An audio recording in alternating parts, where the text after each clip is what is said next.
What's up, guys? It's me, your favorite teacher. Of course I am. What's up? Hope you guys are doing well, staying safe, and welcome to what I think is either your 14th or 15th Algebra and Trigonometry class. Today's topic continues to be functions of any trigonometric angle, but specifically we're going to talk about reference angles. Now, before I get started, I want to thank all you guys who subscribe to the channel. All of my students who subscribe and who've been paying attention to the videos. I want to make a little bit of an announcement. Here we are in down what I call the ninth inning stretch. It's almost over. But if these videos have been helpful to anyone that you guys know or anyone in the general public, if these videos or if these topics are helpful to anyone who might be having a little bit of difficulties with one of these topics, go ahead and share the link with them. Have them subscribe to the channel. If you haven't subscribed, go ahead and subscribe. Hit on that bell notification. That way you get push notifications every time I upload a video. And if this video content has been helpful to you and you think it'll be helpful to someone else, go ahead and start sharing the link. Have them check out the channel, have them subscribe, have them hit that bell notification, because the purpose of this whole channel is not just to get the course or continue the course, but it's also to help out anyone who has been having difficulty with math, because I know that math can be a little bit tricky at times. That being said, ladies and gentlemen, of course, you know you miss me even though you deny it. Here I am, your favorite teacher. So let's get started, guys. Today's topic is reference angles. Now, reference angles sounds more complicated than it is. Now, for those of you following me in your textbook, which should be all of you, y'all should be watching this video with your textbooks, and you should be on page 449. Put away your cell phone and pay attention, right? That's what I normally say in class. Anyway, what I'm going to do is I'm going to discuss or give a little definition of reference angles. Then I'm going to do the example that is in your book, specifically on page 449. And I also found two other examples that are not in your book, but that I thought would be good to have them because you might bump into one of your practice problems that has radians and you just might not know what to do. So with that in mind, let's get started. So what is a reference angle? Well, a reference angle really is, and this is what I wrote here, is the difference or is the angle between the terminal side or terminal ray and the x-axis. So it's actually between these two lines.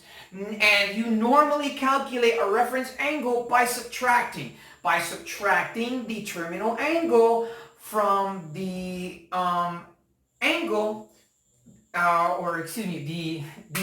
the terminal angle from the angle located in the quadrant. That's what I meant to say, pardon me.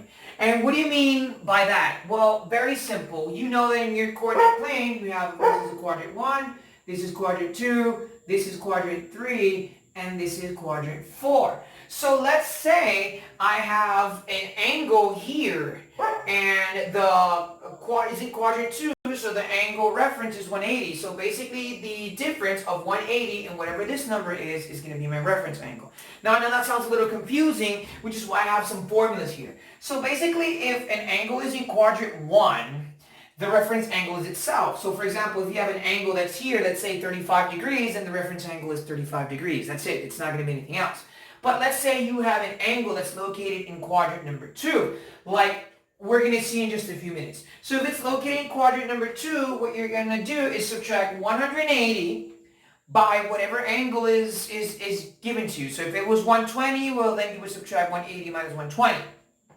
If the angle is in quadrant 3, which is right here, this would be any number greater than 180. So like 200, 225, 215, 210. What you would do is we subtract 210 minus 180, and that would be your reference angle.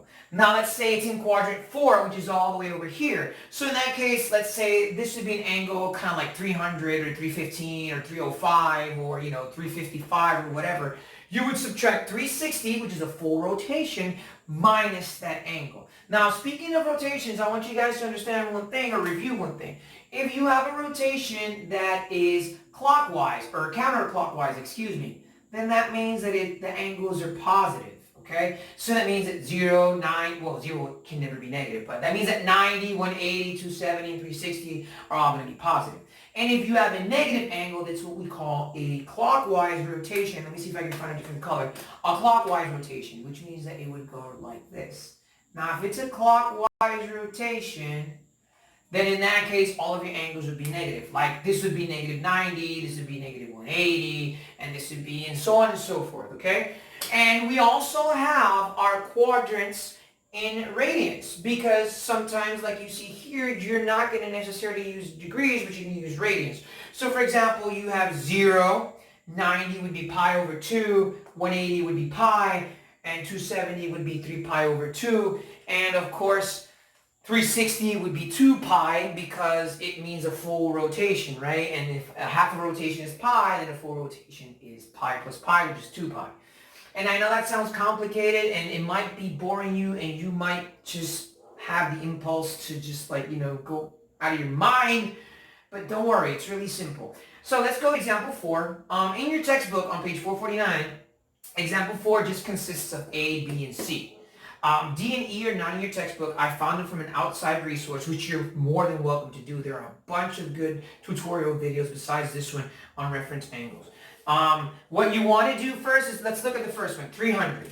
So 300, first of all, we draw our coordinate plane, and this is 0, and this is pi over 2, or excuse me, well, it's pi over 2, but we're going to use degrees, or 90, or 180, or 270.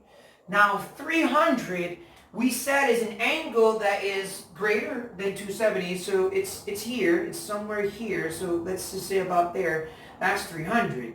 And 300 is in quadrant 4. So the formula for quadrant 4 says that I'm going to subtract 360 minus whatever angle.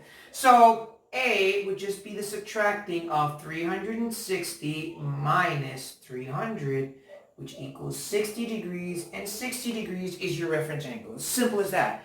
You don't have to do it graphically, just as long as you know where each quadrant is. For example, just as you know that in quadrant 1 would be any angle from 0 to 90, in quadrant 2 any angle from like 91 to 180, in the third quadrant any angle from like 181 to 270, in quadrant 4 271 to like 360. As long as you know that, you don't have to graph them every time. It's a good option, but it's not necessary. I did the first one graphically just because I want you guys to get a feel for it, but I don't need to do it. Just as long as I know the formulas, I'm fine. Anyway, so 360 is 300 is in quadrant 4. The formula says that I subtract 360 by whatever angle is in quadrant 4, which in this case is 300. 360 minus 360, that is your reference angle. So I'm going to go ahead and erase this, and then we're going to work on B and C.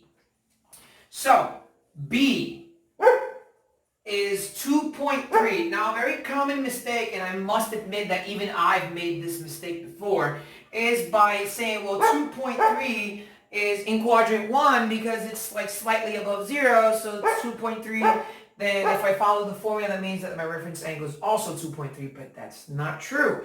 Because remember that we have the coordinate plane and the quadrants not just in degrees, but also in radians. So that can be kind of tricky. So if I look at the coordinate plane here in radians, I know that basically from 0 to pi over 2 is quadrant 1, from pi over 2 to pi is quadrant 2, from pi to 3 pi over 2 is quadrant 3, and then from 3 pi to 2 pi is quadrant 4. So 2.3 is actually in quadrant 3, and let me again draw it graphically, although you don't need to, it's just for visual. Pi over 2, and this would be pi, and this would be 3 pi over 2, okay?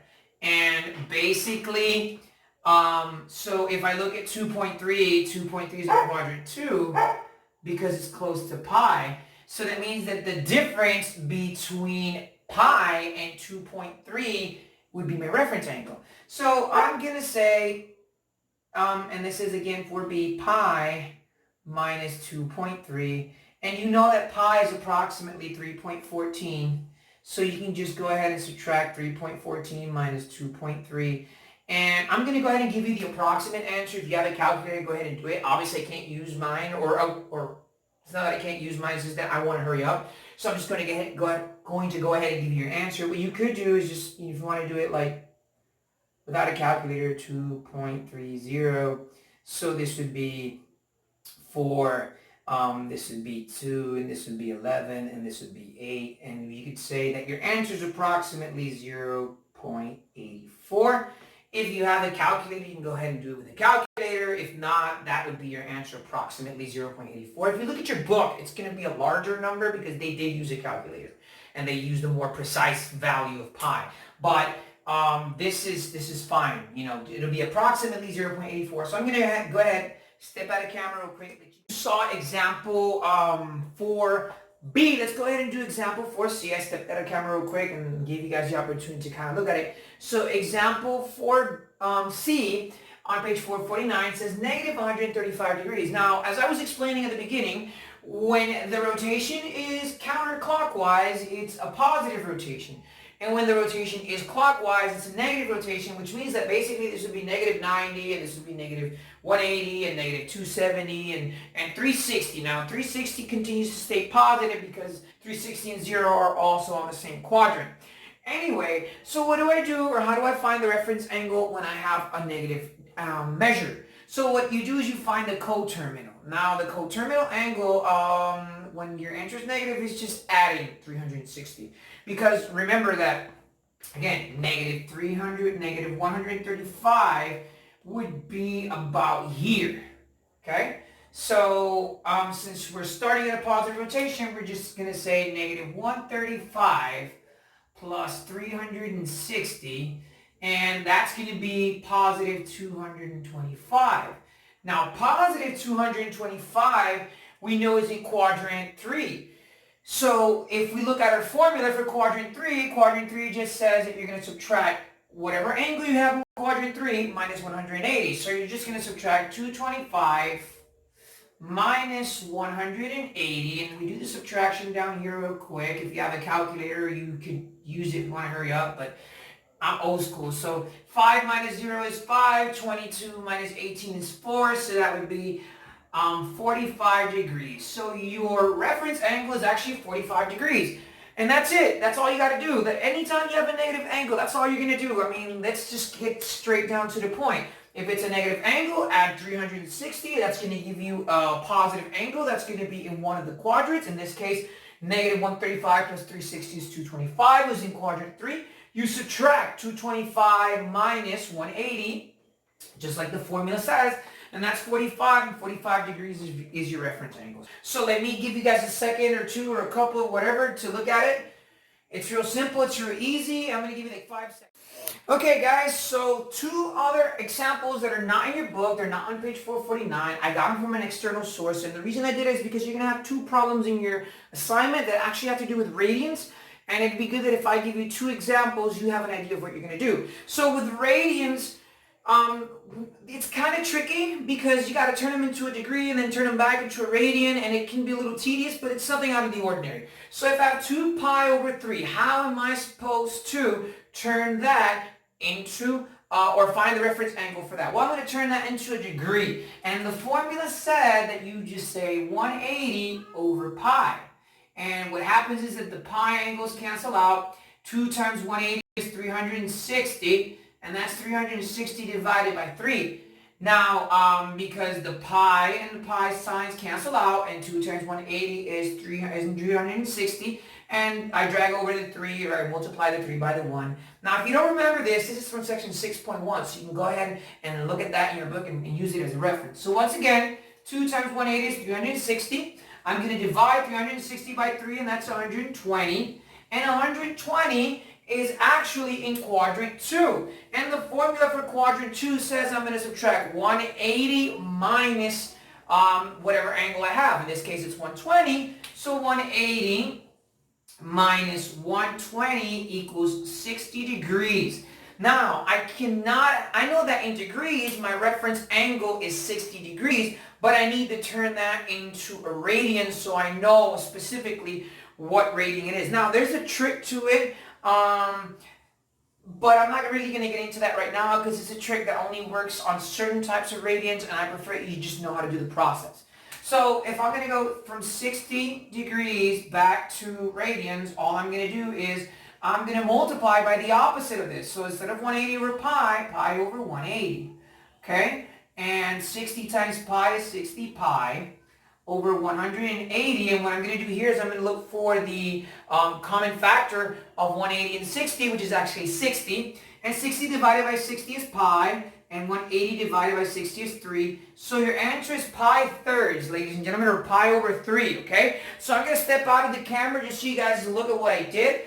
Again, I just turned it into degrees, and then from degrees I turned it back into a radian. Okay, so I multiplied 2 pi thirds by 180 over pi, and they cancel out. And then 2 times 180 is 360. 360 divided by 3 is 120.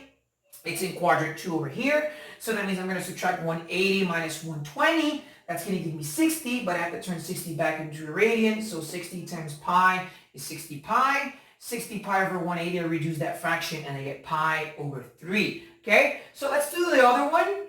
I'm going to go ahead and erase it. The other one is actually 9 pi over 8. Now, this one is not necessarily in your unit circle, and it's kind of tricky. So what am I supposed to do? You might even get decimals, and if you do, don't worry about it. It's nothing out of the ordinary. So what you're going to do, guys, is you're going to turn it into degrees. So you're going to say 180 over pi, and again, the pi signs cancel out, and that just leaves me with 180 over 9 times 9, which is actually 1,620, and over 8. Okay, so I multiplied 180 times 9, and I get 1,620. I divide 1,620 over 8, and that's approximately 202.5. And 202.5 is in quadrant 3, which means that you're going to subtract 202.5 minus 180.0, of course. Again, the reason is because 202.5 is in quadrant 3, and the formula says that if it's in quadrant 3, which is down here, I subtract that by 180. And that gives me 22.5, ladies and gentlemen. Now I have to take 22.5 and turn it into a radian. So that means now I have to multiply by pi over 180. And you're going to say 22.5 times 5 is 22.5 pi over 180. And you think to yourself, now what? Well, believe it or not, the greatest common factor between 180 and 22.5 is 22.5 itself. So you're just going to divide 180 by 282.5. So you reduce this fraction, divide everything by 22.5, 22.5, and that's going to be pi over 8. Okay, pi over 8, because 22.5 divided by, or 180 divided by 22.5 is pi over 8. So that's it, ladies and gentlemen. These are the examples on page 449. What are you going to do now? Well, what you're going to do now is you're going to go to the bottom of page 449. You're going to answer the checkpoints. Ladies and gentlemen, if this video is helpful to you, if you think that this video can be helpful to someone else who might be having trouble with this, or who might be having a similar, who might be taking something similar to this at their school or whatever they're doing, or if any of the other videos would help them, go ahead and share this video. Tell them to subscribe to the channel, hit the bell notification, because the idea of this channel is to help out as many people as we can with math. So guys, this is of course your favorite teacher in the whole wide world. Even if you deny it, you know it's true, so stop the madness and stop lying to yourselves. This is your favorite teacher signing off, hoping you guys are safe, and we'll see each other very soon. Bye.